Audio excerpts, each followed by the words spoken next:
Ito na po ako ngayon sa hardware para po bumili ng plywood na gagamitin po sa bahay o sa higaan ni Lola Virgie para po maging komportable din naman siya sa kanyang paghiga. Kaya magbabayad na po tayo.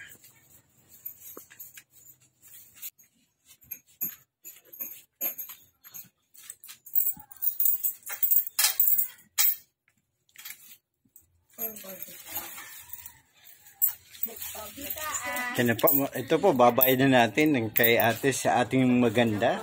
Yan, para po sa plywood. Yung po nasa hardware ka, may darating na magtatanong ng mantika. Ay, syempre, bibigyan. Ayun po yung bumibili na. Nandun po yung bumibili ng mantika. Ayan po.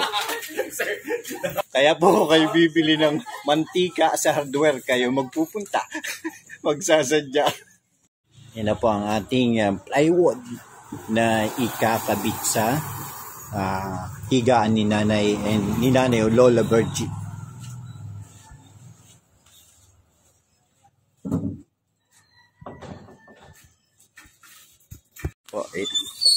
Dito na lang, kuya.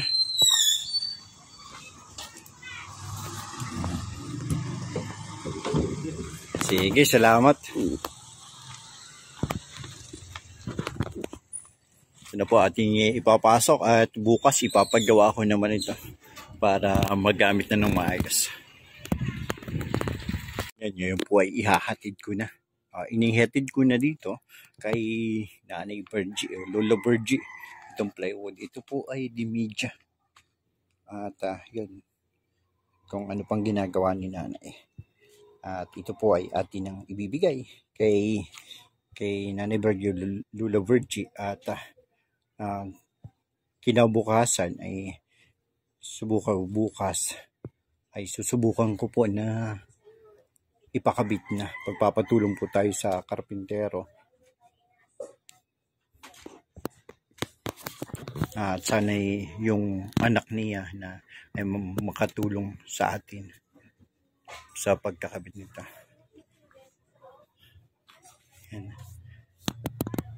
Yan, Nay. Ito po ay ibibigay ko na sa inyo. Ang isa pa rin pong kahilingan. Ay, sige po, baka kayo ay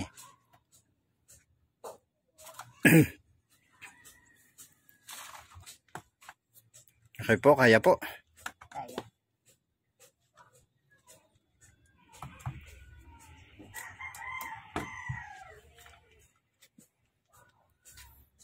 Ito na po ang inyong kahilingan na panlagay doon sa iyong higaan. Yan po ay di media. Maraming salamat po sa nagbigay na may magandang kalooban. Wala ako ibang samot dalangin kundi pagpalain ka ng may kapal na manatili ang iyong magandang kalooban sa mga nangangailangan ng tulong. Kaya maraming salamat po sa inyong mga tulong na ibinigay sa akin. Sige po, at atin po ipapakita muli yung paglalagyan nitong higaan ni Nanay. Dahan-dahan lang po. Yan po yung kalagayan ni Nanay Lola Virgie.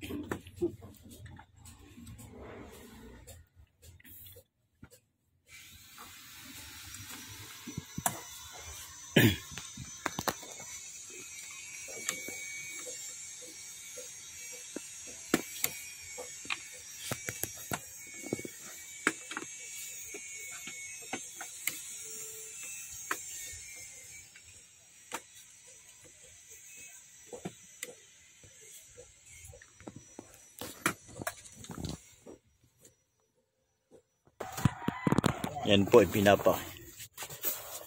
Yan po. Wasak-wasak na po ito. Malipis kasi itong pagka-plywood. Tapos yung likod na yan. Yung butas.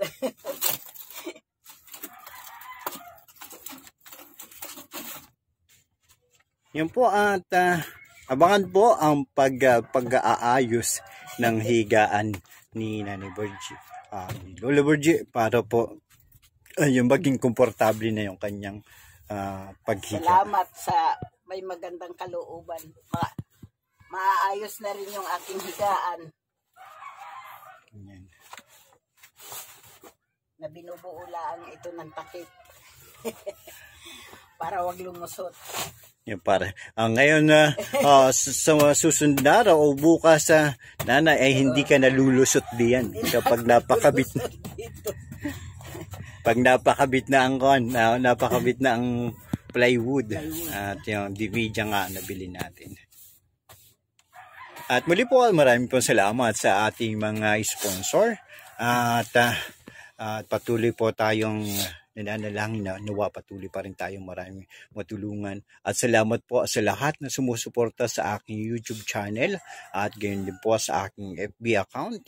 At nawa magpatuloy, hindi pa man tayo namumonetize ay mas mabuti po na tuloy-tuloy pa rin po yung dating gawain natin na pagtulong bilang isang daluyan mula sa mga taong may mabuting kalooban. Sa panunood po ninyo, sa pag-share at sa pag-likes ay pagko-comments at mga inspirasyon para kay Nanay o Lola Virgie ay patuloy na makakapagpalakas ng kalooban para sa buhay at ganyan po. Para din sa kanyang apo na kasama. At nasa school po yung kanyang apo ngayon.